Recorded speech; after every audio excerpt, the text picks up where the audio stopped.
Bunnyhoppor a little bit.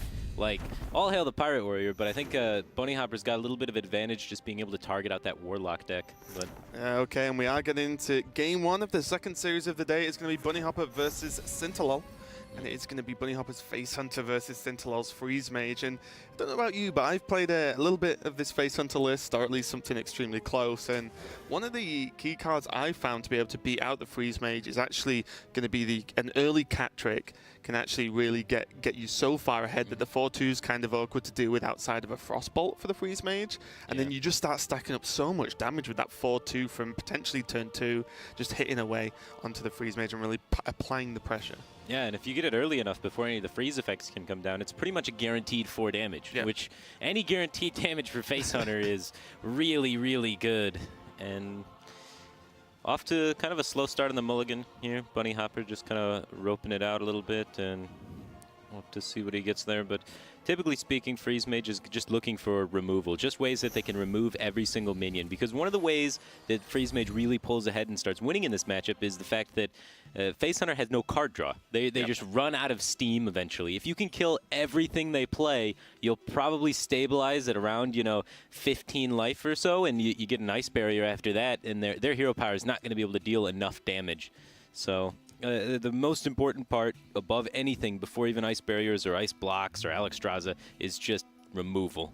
Yeah, you need to just keep the minions down, and like you said, the hero power, although very powerful in general, as its consistent damage, isn't enough if you can stabilize early as the mage. But interesting to see Bunnyhoppor actually throw away the Kindly Grandmother, as the Freeze Mage can actually just ignore that as a 1-1. It has like sort of the new style death rattle of a small minion death rattle into a big minion. Yeah. So the Freeze Mage is like, okay, just hit me for 1. That's fine. I'll just freeze it now and again and just never kill it until the big AoE turns come out. So Bunnyhoppor really showing some insight at least to how the matchup should be played, and knowing that Grandmother just wouldn't be enough. Yeah, and the debate here between Fiery Bat or Argent Squire. Bunnyhoppor ends up going with Argent Squire. Wants to be able to avoid, just the coin ping removing all of his presence, because as the mage player, coin ping is a very valid play when faced with a Fiery Bat up against the Face Hunter deck. Yeah, I'm going to ask you a question though. Were you a little bit disappointed then that you picked Squire over Fiery Bat? No, I think it's correct. I think it's correct. Honestly, I think it's fine even for Sintolol here to coin a Doomsayer if he wants. I don't think it's great. I think it would be better to hold off. You get more value a little bit later, but I don't totally hate it. Yep. Really would just sort of blow out the turn 2 play from Bunnyhoppor. But as we can see, there isn't much of a turn 2 play past hero power, because I feel like although the Fiery Bat definitely helps with providing multiple minions to deal with, as you said to your point, a lot of the time trying to just weave in a hero power is often what you need to do in the matchup to get the extra damage. But Bunnyhopper's going to favor the minion, I guess, just to provide multiple targets for the Sintolol to actually try and deal with. Sure, yeah, it makes a lot of sense. And there are actually no 2-drop minions in the entire Face Hunter deck, right? Besides Kindly Grandmother.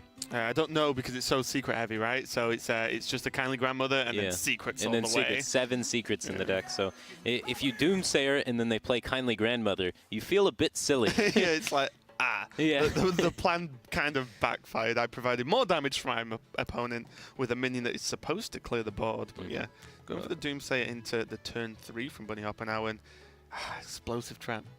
Not really the one you're looking for. He's got the Hunter's Mark, though, which is what you're looking for. The perfect answer to this, because this way you're able to actually remove the Doomsayer without wasting any damage cards. He's only wasting 1 damage worth of attacks from the Argent Squire, and that's it. He doesn't have to kill command it or something like that, because if he didn't have the Hunter's Mark, there's no way he wastes the kill command and the Doomsayer. It's just too much precious face damage for the SM or counter.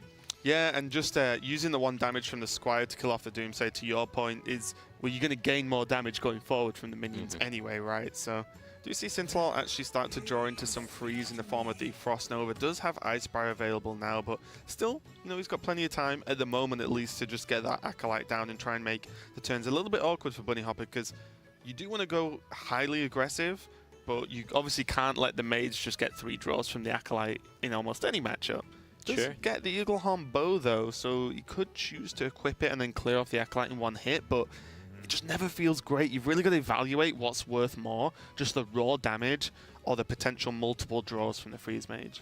Yeah, I think the damage is worth, your board, sticking around is worth more, because if you connect with the Fiery Bat this turn, by wasting, 3 damage of the Eagle Horn Bow, you can kind of expect the Fiery Bat to be able to connect again. So it'll make up the loss in damage. You'll be able to push 4 damage that way rather than, I guess, 5 if you went face with the Eagle Horn Bow and the Fiery Bat. But the preservation of the minion means it requires removal from the mage, which is then just an additional value. Yeah. Do you see the Evolved Kobold? Pretty much the common build for Freeze Mage now, with just that absurd amount of additional spell power, just providing insane levels of burst, and really helps the mage in its current form beat out the more controlly and longer matchups like Druid and Warrior. But against Hunter, doesn't normally do too much in terms of the overall battle plan. Yeah, and Hunter, you can see, is starting to really fizzle out here. Bunnyhopper's starting to kind of run slow on options. We're going to most likely see him start weaving in hero powers, as you said, just trying to get the maximum damage in. And Sintolol's most likely going to be trying to hold on to this coin as long as he can, so he can coin Alexstrasza himself. And he's got to really, balance the timing of this Ice Barrier. Obviously, he wants to be removing the minions as much as possible, but if he gets his health total too low before he plays the Ice Barrier, then he'll get himself in a situation where Bunnyhoppor will never have to proc the Ice Barrier. Because he can just use burn out of hand to deal the face damage. So it's getting towards that time where he needs to really start prioritizing getting that Ice Barrier down. Yeah, the slight frustration to a certain extent for Bunnyhoppor is in this Hunter deck, a lot of the time you can get just repeat buffs on the bow and continue its durability because you play so many secrets. It's normally very difficult for an opponent to try and play around all the secrets or to not proc them and still get ahead in the game. But Freeze Mage is one of those decks that doesn't really have to interact with the board too much, on using their own minions at least. Yeah. So it's not going to be able to get multiple charges. Bunnyhoppor holding onto the bow charge just in case he draws into Cat Trick to help develop that. Tracking though, it's a pretty good card. Tracking is a pretty good card. You could find the Cat Trick, you could find additional kill commands, you can skip over things that you don't want, like Unleash the Hounds, for example, like cards that will do absolutely nothing in the matchup. So yeah, probably even to a certain extent Huntress as well. I mean, it is a 3/4 for 3, so the stat line's pretty reasonable, but in this matchup, when you're starting to get into the turns where you're expecting so much freeze, that it's not going to do too much. Does go for the Cat Trick. Yeah, and this is one of the best performing cards in this matchup, I think. For sure, for sure. He's most likely going to be able to get some extra damage from it. But how often is Sintolol actually even going to use a spell here? Do you think he's going to really value playing around the Cat Trick? It's a real tough one, isn't it? I mean, if he really wants to play around the Cat Trick, he could just, for example, go Ice Lance into Coin and go into Blizzard. If he really wants to. I really don't want to use that coin, though. You got to save the coin for Alex. But he could potentially Ice Lance the face, which will proc the Cat Trick, and then he can Nova and then Doomsayer and just clean everything up that way. You do give your opponent an extra bow charge, though, in that instance. But we do see Sintolol navigating appropriately around all potential secrets. Very well played. Yeah, and the good thing is that, the additional bow charge is frustrating, but clearing off the Cat in the Hat is, super good. As a 4/2, it just stacks up so much damage, and now double kill command available for Bunnyhoppor. Yeah, and he has the Cat in the Hat up right now, so I would think he would just launch one of them for sure. Just get it powered up with the Beast while you got a Beast handy, and not both of them though, because you still want to be squeezing in hero powers. And if you launch both of them, you'll be unable to do so. Especially because the health is, or at least the 5 health it's going to do, is armor. That armor is never going away, and your kill command is always going to want to connect to face regardless. So why not do it now, right? As you said, squeeze it in. You can whip in a hero power, whip in another secret, and the interesting thing is, although we know it's explosive, Sintolol kind of has to think about what other secrets it could be. So when he does go into Alexstrasza, is it freezing? Because one of the benefits of Alexstrasza and yourself in this matchup is, well, you have an 8/8 that can just smack your opponent in the face. But if it's freezing, you kind of have to think about it a bit more, because you can't really afford to bounce Alexstrasza back to your own hand. Sure, yeah. Definitely costs 9, so I guess if you hold the coin, maybe. But even then, you can't coin up past 10 mana, so yeah, if it's Freezing Trap, there's no way to play the Alexstrasza. Sintolol gets up to 15 damage in hand, so if he is able to Alexstrasza offensively, he can set up for lethal on turn 10. But oftentimes, you're going to be Alexstraszaing defensively against Face Hunter, and now that it's getting towards the time where the Alexstrasza can be played, Bunnyhoppor can sort of think about if he wants to try and play around it. But oftentimes, Face Hunter's got 1 card left. Are they really going to win if there's Alexstrasza? And you can see here, Bunnyhoppor does not think he's going to win if there's an Alexstrasza, so he's just going in.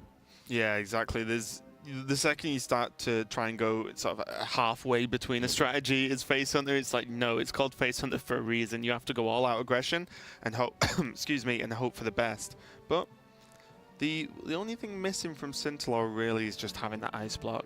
Yeah. If he had ice block, the game would pretty much already be decided. There's no flare in the deck of the Hunter, so you know there's no those shenanigans gonna happen.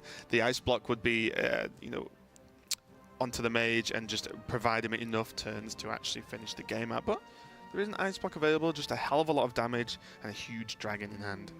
Yeah. Is there a lethal setup here for Sintolol? If we count the damage in his hand plus the Evolved Kobold, right? He could get all of those spells with the Evolved Kobold if he goes Evolved Kobold, Frostbolt, Coin, Forgotten Torch on the face. And that would be 5, 10, and then 16. So he had 26 damage available to him over 2 turns. So not quite enough to get lethal here. So then we see him go for, still trying to set up for the defensive Alexstrasza, stretching the game out a little bit longer. It was 2 damage off the lethal setup there. Avoiding attacking with the Novice Engineer, doesn't want to get blown out by something like Snake Trap or something like Explosive Trap. Yeah, and that's probably the worst draw he could have got in the deck. Is, you know, already got 1 bow equipped and he's frozen, so it's just every single worst case scenario. But yeah, going back to the Sintolol's hand, the lack of Emperor on the Kobold is really, you know, really hitting him at this point. Still looking pretty okay, but the idea of the Kobold in general is that you get the Emperor tick on it, which makes the spell damage and the minion itself cheaper to then do truly ridiculous turns. Yeah. Well, he sets himself up in a good spot. Bunnyhoppor doesn't have any sort of 1 cards that can give him lethal while being frozen there. Not even Leroy Jenkins is enough to do it, and because of the extreme mana cost of Leroy Jenkins, the only like sort of lethal is like Leroy Jenkins Quick Shot Hero Power with a 2-card hand. So the odds of him dying are very low, and Bunnyhoppor doesn't have those kind of cards, but needs to start trying to figure out how he's going to play around the Alexstrasza. So I'd expect he holds on to this kill command. Yeah. I think there's no particular reason to play it this turn, although, you know, got to be wary of the old Leroy Unleash combo for the extra damage with the hero power. Could happen. It definitely could happen. This is a tough one. I think this is pretty much just going to be Alexstrasza. You can't afford on 7 when there's a bow to be able to risk the 7 attack. Literally, the Hunter's requirement is 2 damage if you don't Alexstrasza yourself this turn. But now, Bunnyhoppor has to think if he's even going to survive his own following turn. So it's pretty much, as you said, hitting the final turns of this matchup where the draws will pretty much decide the game. And Huntress, not what Bunnyhoppor's after. No, it's not a burn spell, and he's only got 1 turn after this to live. Sintolol already queuing up a lot of damage in his hand with the Thalnos double fireball. You know, that's 14 plus the Alexstrasza's 22, so he's 2 off lethal yet again. But that means most likely Bunnyhoppor is going to get an extra turn to try and piece together something here. And with another bow equipped already, he's showing, you know, 6, 7, 8 damage available to him. So he's only looking to try and top deck 2 more damage to close out this game if Sintolol is unable to find either Ice Block, a barrier, or yeah, that's about it, right? Like he needs one of the secrets. There's no sort of damage that's able to get him there. Yeah, and there is still Horse Rider. There's the Unleash, potentially, depending on what minions are left. Yeah, sure, exactly. Yeah. There's Leroy. There's this, and 2 quick shots as well. There's a lot of damage potentially available. As we've seen Bunnyhoppor struggle with draws, but now as it comes to the game where he might have that 1 more turn, the fact that he's drawn a lot of dead stuff early on means surely you hit the point where he's going to get a burn spell. Yeah, and so now Sintolol being a little bit short on damage here. I expect he's going to be, you know, playing his draw minions, then proccing the Explosive Trap to be able to get some free draws here without having to invest the mana into the ping and try and get towards those secrets remaining. Not sure exactly how many cards are left in his deck, but it's getting fairly thin at this point. Freeze Mage does a really good job at cycling cards, and he's got to be hoping he hits either barrier or more than likely, hopefully, block. Yeah, because even barrier's kind of scary because you've not seen much burn, right? No quick shots seen yet. You could just very well die. So there we go. It doesn't choose to drop the Thalnos in there. Ooh, Flame Strike. It's going to be able to clear off the 3 for the Huntress, but again, do you feel safe enough with 2 cards that Bunnyhoppor's held? What are those cards? That's the question. Yeah. Doesn't want a Flame Strike. He's going for the ping. At worst, he can use Alexstrasza on the 3/4. There's the Ice Block. So now it's Smart Life. Yeah. Now the game is all but decided. Now all Sintolol has to do is go face and then queue up to launch the fireballs in the next turn. with the Alexstrasza going face. Maybe Bunnyhoppor can do some sort of cute play where he kills the Alexstrasza, because currently Sintolol needs... Good tracking into freezing trap, right? Yeah, yeah. Oh, look at that tracking. All the damage he could ever want, all the options. But it's not going to be enough with that secret down. Well, he can hope that the secret's barrier, right? He can go kill command, quick shot, both to the face and hero power. And if it's barrier, he wins the game. There's only 1 barrier left in the deck and 2 ice blocks left in the deck. So odds are it's ice blocks, so that's kind of risky there. And then the other risk he could try and go for is trying to kill the Alexstrasza and then bowing face. And if it's ice block, he doesn't actually even pop the block this turn. So then he gives Sintolol 2 turns to try and put together the damage to end it. Yeah, so I would suggest, just going face, hoping that it's an ice barrier. Go with the quick shot, kill command, hero power, and see if that ends the game, because it's very unlikely that your freeze mage opponent with this thin of a deck is unable to string together a victory in 2 turns. Yeah, holding this many cards and knowing that a lot of them have been held onto for a long time, even knowing the coins available for even extra potential damage. Okay. He is going to clear the Alexstrasza, though. He's got the read that Sintolol doesn't have the damage. We saw Sintolol use an Ice Lance earlier, a Frostbolt earlier, 1 Forgotten Torch. So, he very well could not have the damage, and we can see here in his hand he does not have the damage. But he's got the time. He's got the time. Yeah. All the time in the world. Yeah, he's got the time here if he wants to just play Emperor and then set up to do 2 8-damage fireballs in the following turn, right? So just Emperor and ping face, and then next turn he can go Evolved Kobold, Coin Fireball, Fireball for 16 damage. Yeah, I think I'd go for that. It looks fancy too. Yeah. Yeah. Yeah. Seems pretty good. Doesn't even you can fit in all 3 spells. Well, the 2 fireballs and the kobold next turn for a total of 9 mana. Yeah. Kind of ridiculous. Yeah, and then coin ping, 17 damage available to him. Yeah. Snake Trap, not the one to save him. Not today, at least, anyway. And Snake Trap really not being what he needs. Doesn't even be able to proc the... he does proc the block just about with the addition of the Cloaked Huntress. But as we can see, even if there wasn't the damage this turn, the second block is available anyway. So Sintolol could just, as Freeze Mage does, just continue to buy more time. Does look like he may be BMing here with a loot hoarder a little bit. Oh, he's just testing for the snipe. Okay, yeah. Of course. Yeah, I didn't think there was a snipe in the deck, though, right? Nope. I don't think so, no. Well, you can never be too cautious. No, well, the thing is, if you can play around, naturally and mechanically just play around things all the time, you just should, right? Exactly.